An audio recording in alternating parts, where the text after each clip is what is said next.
itu, kami dari kelompok 8 yang akan mempresentasikan hasil diskusi kami dari materi kelompok 10 yang berjudul Imunologi Mikroba. Saya sendiri Novrin Nurismania Sari yang akan mempresentasikan materi pertama, dan ada rekan saya bernama Dimas Ayu Nurdianingsih yang akan mempresentasikan materi kedua. Langsung saja ke materinya. Ada pertahanan dan pengenalan. Jumlah mikroorganisme, fungi, bakteri, protozoa, dan virus yang ada di lingkungan kita tidak terhitung banyaknya. Agen-agen penginfeksi atau patogen ini ditularkan melalui kontak fisik, titik air kecil, makanan, minuman, udara, serta gigitan serangga. Jika agen-agen penginfeksi ini berhasil menembus pelindung luar, misalnya akibat luka bakar atau cedera kulit, sistem kekebalan pun akan teraktivasi. Nah, ini ada gambar makrofag. Kekebalan bawaan makrofag biasanya ditemukan di kulit dan merupakan bagian dari kelompok sel-sel penyapu atau fagosit yang melekat ke permukaan materi asing. Jadi di tubuh kita itu di bagian terluar itu ibarat kayak ada satpam gitu yang akan menjaga tubuh kita dari agen-agen penginfeksi atau patogen yang akan masuk ke dalam tubuh kita. Kemudian setelah dia itu masuk ke tubuh kita, dia akan bertemu dengan pelindung-pelindung lainnya yang ada di dalam tubuh kita. Kemudian misal luka kita tergores atau kena pisau atau luka bakar, pokoknya setiap kulit kita itu robek gitu, nah itu maka lebih mudah untuk terinfeksi. Kemudian proses pelekatan, penyerapan, dan pencernaan itu disebut fagositosis. Keseluruhan protein disebut sistem komplement. Nah, di sini ada jembatan antibodi atau agen fagosit. Nah, di sini ada agen A dan agen B yang memiliki antigen. Kemudian antibodi atau AB yang memiliki situs pengikatan antigen yang atas itu, dan yang bawah itu situs pengikatan reseptor. Kemudian si molekul reseptor antibodi atau AB ini dia melekat oleh fagosit. Kemudian ada kekebalan adaptif atau kekebalan dapatan, di mana sistem kekebalan adaptif mamalia ini dapat menghasilkan antibodi untuk melawan hampir semua molekul permukaan yang ditemukan pada patogen. Kemudian zat-zat yang menyebabkan produksi antibodi ini disebut antigen. Nah, antigen ini dihasilkan oleh sel-sel darah putih terspesialisasi. Nah, di sini ada peradangan. Jika patogen-patogen itu udah masuk ke dalam tubuh dan memperbanyak diri, area jaringan yang mudah terlihat kayak warna merah itu akan membengkak, seringkali timbul. Nah, kemudian itu organisme merespon infeksi dengan cara meningkatkan aliran darah ke area yang terinfeksi tersebut dengan meningkatkan permeabilitas pembuluh kapiler. Nah, di sini contohnya nih. Ada sel kekebalan, ada aliran darah. Kemudian di dalam aliran darah itu terdapat sel kekebalan dan dinding pembuluh kapiler. Pada saat kulit kita itu sudah terinfeksi, maka sel kekebalan itu meninggalkan aliran darah dan dia tuh migrasi amobik ke sumber infeksi dalam jaringan dengan konsentrasi komplement dan antibodi yang sangat meningkat. Nah, maka dari itu nanah itu merupakan sel-sel kekebalan yang mati setelah fagositosis. Kemudian ada respon kekebalan. Fagositosis merepresentasikan sistem pertahanan yang secara filogenetis paling tua pada semua kelompok hewan saat ini. Nodus limfe dapat dianggap sebagai saringan kekebalan. Jika ada infeksi, biasanya nodus limfe ini membengkak. Nah, di sini ada produksi antibodi. Jika menembus tubuh, bakteri difagositosis dan dicerna oleh makrofag. Fragmen-fragmen protein bakteri spesifik diangkut permukaan fagosit.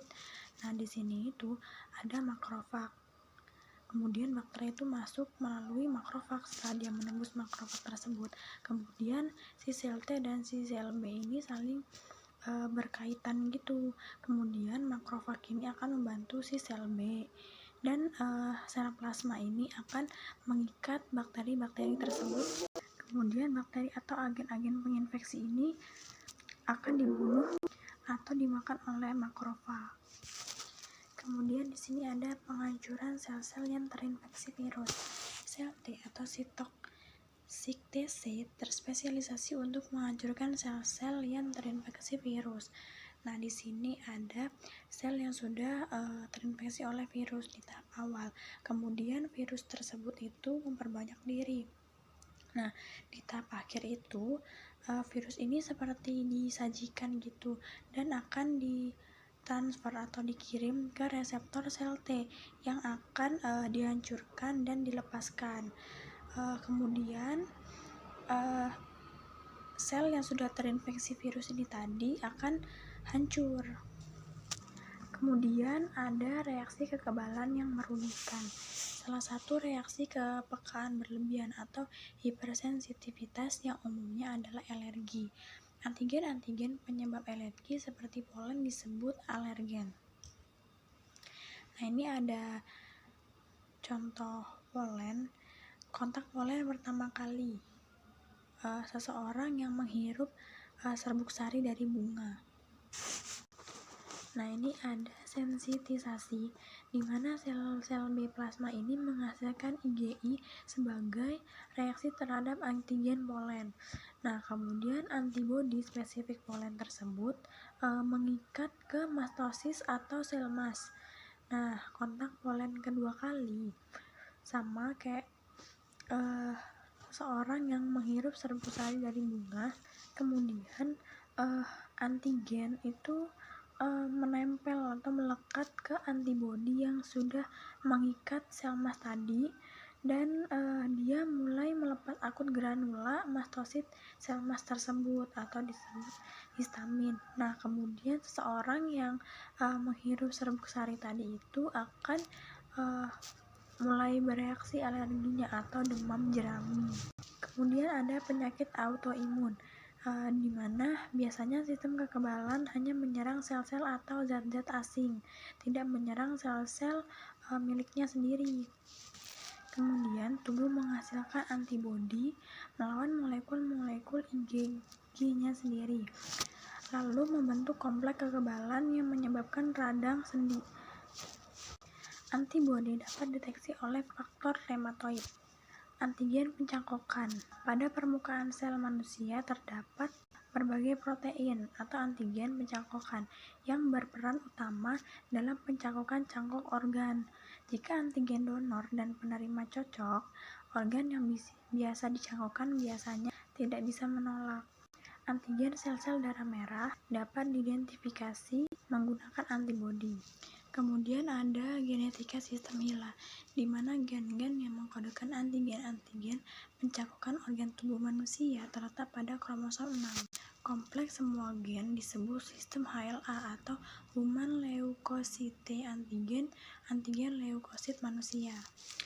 Nah, ada 4 lokus gen yang saling bersebelahan pada kromosom 6. Nah, ini contoh gambarnya, yaitu yang berdekatan HLA-A, HLA-C, HLA-B, dan HLA-D. Kemudian ada tingkat keberhasilan pencangkokan.